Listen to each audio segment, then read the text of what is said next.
तो guys UFC लेके आ रहा है BMF title fight on 7th March between max Holloway and Charles Oliveira. Max Holloway जो कि डिफेंडिंग चैंपियन है, वो एक एलीट स्ट्राइकर है स्ट्राइकिंग, एंड वहीं चार्ल्स ओलिवेरा जो है वो एक एलीट क्रैपलर है। नाउ अगर फैक्ट्स की बात की जाए तो मैक्स हॉलोवे इनकी स्ट्राइकिंग इतनी एलीट है कि इनके स्ट्राइक्स के साथ साथ सिग्निफिकेंट स्ट्राइक जो कि एक्चुअली हिट होते हैं वो सबसे हाईएस्ट है यूएफसी में, एंड ये फेदरवेट चैंपियन रहे हैं। वहीं चार्ल्स ओलिवेरा जो हैं ये एक लाइट वेट चैंपियन रह चुके हैं, एंड इनके पास रिकॉर्ड है सबसे ज़्यादा मैच फिनिशेस करने का, and not just match finishes, सबसे ज़्यादा सबमिशन फिनिश करने का इनके पास रिकॉर्ड है। तो दोनों के दोनों फैंस की नज़रों में एक बीएमएफ है। अब मैं ऐसा क्यों कहता हूँ कि ये दोनों बीएमएफ है?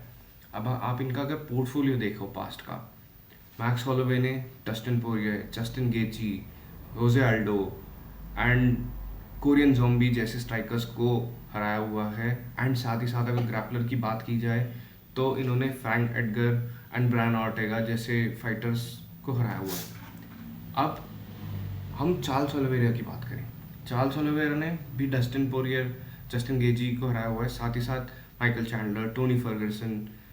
अब ग्रैपलर्स की बात की जाए, कैमरॉट, डारियश, इन जैसे ग्रैपलर्स को भी हराया हुआ है। तो इन टर्म्स ऑफ पोर्टफोलियो ये बहुत स्ट्रॉन्ग प्लेयर्स हैं। जो जैसे कि एक मूवी का डायलॉग है कि ये सिर्फ 10 लोगों को मार के डॉन नहीं बने हैं, इन 10 लोगों को जिन्होंने इन 10 लोगों को मारा है वो सारे के सारे डॉन ही थे, सारे के सारे एलीट फाइटर्स ही थे जिनको इन्होंने हराया हुआ है। तो इसीलिए ये एक बीएमएफ के लिए परफेक्ट कैंडिडेट्स हैं दोनों के दोनों, एंड दोनों के दोनों एकदम लड़ने वड़ने को रेडी रहते हैं। तो इसलिए ये एक बहुत अच्छी फाइट होने वाली है। अब इनमें से जीतेगा कौन दोनों में से? मेरे को पर्सनली लगता है एंड स्टिल मैक्स हॉलोवे अपना टाइटल डिफेंड करता है। इसका मैं रीज़न बताता हूँ। चार्ल्स ओलिवेरा जो कि बहुत ही एलीट सबमिशन आर्टिस्ट हैं, but the problem is he is too aggressive. वो एग्रेशन उनका एक स्ट्रेंथ भी है और उनका वीकनेस भी है। गिवन दैट उनका चिन उतना स्ट्रॉन्ग नहीं है, ये एग्रेशन उनके लिए भारी पड़ सकती है। वो उनकी आदत है हर बार आगे बढ़ के वो दुनिया भर की स्ट्राइक्स करते हैं। वो आपको एल्बो स्ट्राइक्स, फ्रंट किक, नी, सारा कुछ करते हैं, बट इसी बीच में वो अपनी चिन एक्सपोज कर देते हैं, एंड उनकी चिन उतनी स्ट्रॉन्ग नहीं है, वो बैकआउट नहीं कर पाते हैं टाइम टू टाइम। उनको लगता है वो जैसे इलिया तोपुरिया के अगेंस्ट वो ट्रेडिंग पंच करने लग गए, जो कि उनको अपनी स्ट्रेंथ्स पे खेलना चाहिए था। एंड अब वहीं अगर मैं मैक्स हॉलोवे की बात करूं, मैक्स हॉलोवे अपना बहुत रिदम के हिसाब से चलता है। वो जो है आगे पीछे मूव करता है, साथ ही साथ लैटरली भी मूव कर जाता है, एंड अपना डिफेंस पूरा बनाए रखता है। ब्रायन ऑर्टेगा जैसा बंदा 11 बार अटेम्प्ट करा मैच में, एंड इवन फ्रैंक एडगर भी मुझे याद है। तो ये लोग 10-10 बारी अगर मैच में अटेम्प्ट करें इनको टेक डाउन करने का तो वो डिफेंड कर जाते हैं। 2 बारी मुश्किल से ये लोग गिरे होंगे, मैक्स हॉलोवे गिरा होगा।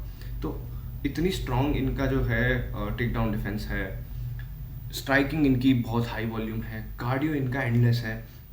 ये Alex Volkanovski, Dustin Poirier, Justin Gaethje जैसे लोगों के साथ ऑलमोस्ट 5-5 राउंड तक लड़े हैं, इनको केओ नहीं कर पाया है। इनका चिन इतनी ज़्यादा स्ट्रॉन्ग है, except for Iliya तोपुरिया, I know, but इनकी चिन अभी तक गिरा नहीं पाई। इवन कॉनर मैकग्रेगर से भी फाइट कर चुके हैं। तो स्ट्रॉन्ग चिन, स्ट्रॉन्ग कार्डियो, फिर ऊपर से कंट्रोल्ड मैनर में फाइट करना, कब उन्होंने लड़ना है, कब उन्होंने डिसएंगेज करना है, पीछे हट जाना है, ये सारी चीज़ें बहुत कैलकुलेटेड मैनर में करते हैं। इनके लिए ऑल्दो इनके पास नॉकआउट पावर है, ये धीरे धीरे करके 5 राउंड तक फाइट ले जाते हैं कि अगर मुझे अभी मौका मिला मैं नॉकआउट कर दूंगा। हर इनका पंच नॉकआउट के लिए रेडी रहता है, बट अगर इनको लगता है कि नहीं ये इसमें मैं आउट हो सकता हूँ, वो डिसएंगेज भी कर जाते हैं। बहुत ही टैक्टिकल फाइटर है। तो मुझे पर्सनली लगता है मैक्स हॉलोवे की यही सारी स्ट्रेंथ्स हैं। इसी स्ट्रेंथ्स को अगर वो बनाए रखें तो मैच डिसीजन पे ले जा सकते हैं, और अगर लक सही रहा तो केओ भी हो सकता है, but decision is what I think. Now about Charles Oliveira कि वो कैसे इस फाइट में जीत सकते हैं, उनको अपना एग्रेशन बनाए रखना होगा, एंड साथ ही साथ कुछ जगह पे एग्रेशन अवॉइड करना होगा। वो अपना क्योस में बनाने में बहुत अच्छे हैं। वो अपना एल्बो स्ट्राइकिंग, फ्रंट किक, नी स्ट्राइक्स, क्लिंच, ये सारी चीज़ें बनाए रख सकते हैं।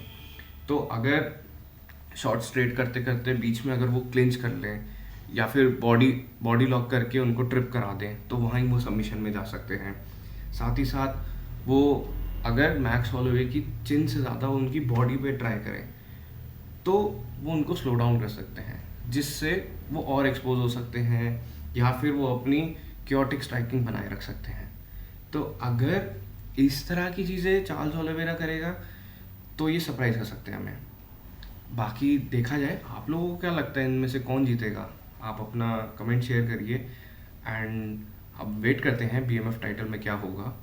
आई still think it is going to be Max Holloway by decision, but let's see. But मुझे ये पता है ये बहुत ही बैंगर फाइट होने वाली है। ये फाइट इतनी क्रेजी होगी, ये फाइट किसी को मिस नहीं करनी चाहिए मुझे लगता है। इवन आपको अगर लगता है कि आपका कोई फ्रेंड UFC का मैच पहली बार देखने वाला है, एक MMA मैच पहली बार देखने वाला है, तो ये फाइट आप उनको ज़रूर दिखाइए। बहुत ही ब्लडी फाइट होने वाली है, मज़ा आने वाला है। Thank you.